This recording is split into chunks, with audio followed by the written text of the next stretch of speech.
everyone, good morning, good afternoon, good evening. Sa video na ito ay mapapanood nyo yung paggawang pabahay ni Kalinga Pro sa Milagros Masbate sa may baybay na si Ate Raylene ay makikita nyo yung before and after na bahay. Nag-donate po ako sa kanya ng plywood. So, ayan po, maraming salamat sa aking mga members na nagsusupport sa akin na patuloy na nagpapamember sa community ko. Mega love shoutout sa inyong lahat at thank you so much sa walang sawang pagsuporta sa mga silent viewers and my subscribers. I love you all guys. Hindi ko ma-return na binibigay ko sa ibang tao, yung binibigay nyo sa akin. Maraming salamat. Thank you so much. I really appreciate it. Yan mga kalingap, magandang hapon po. Ito yung before na bahay ni Ate Raylene. Yan po yun mga nakatali before. Yan po yung before na bahay niya. Yan po, before. Yan, before na bahay. Yan, mga nakatali po yan. Nakatali lang sa haligi. Yan. Ito yung kanyang before na bahay. Ngayon po ay maganda na.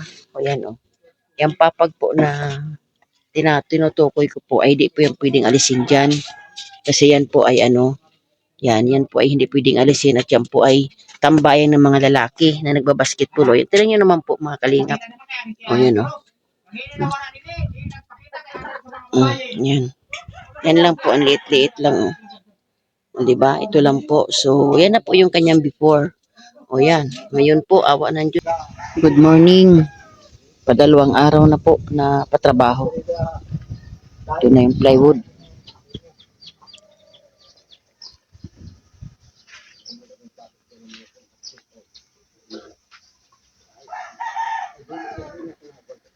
Kasi wala ko pag-impake. Nakapasok ako lang. Bubong na.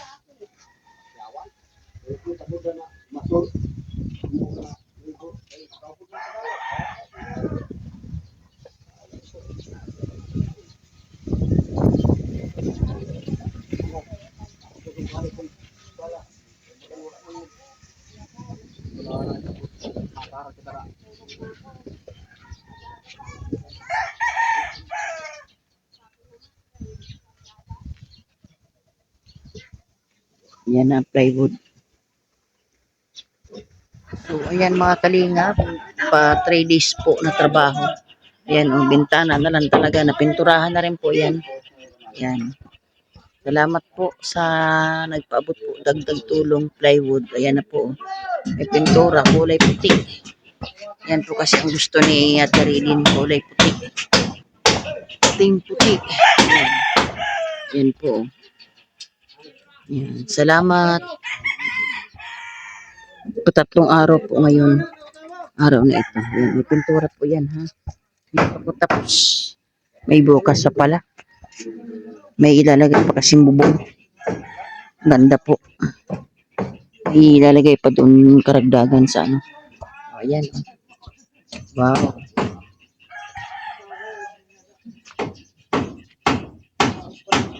Ganda ng bahay ni Ate Raylene.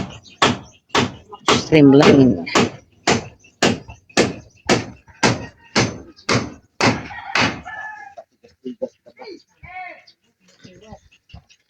Alam mo, walang tigas na malambot.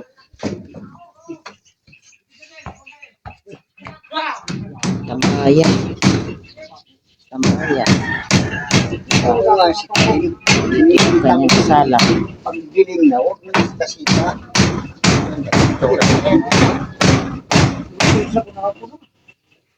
Yan.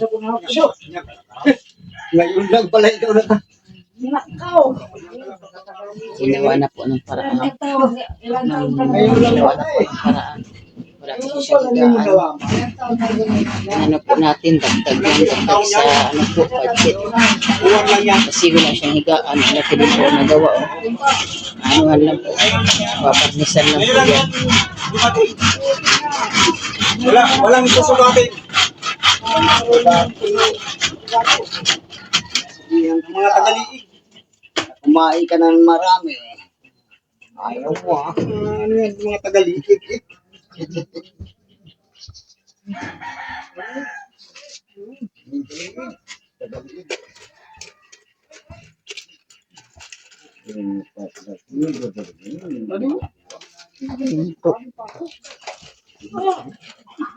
Ayaw mo sa huli.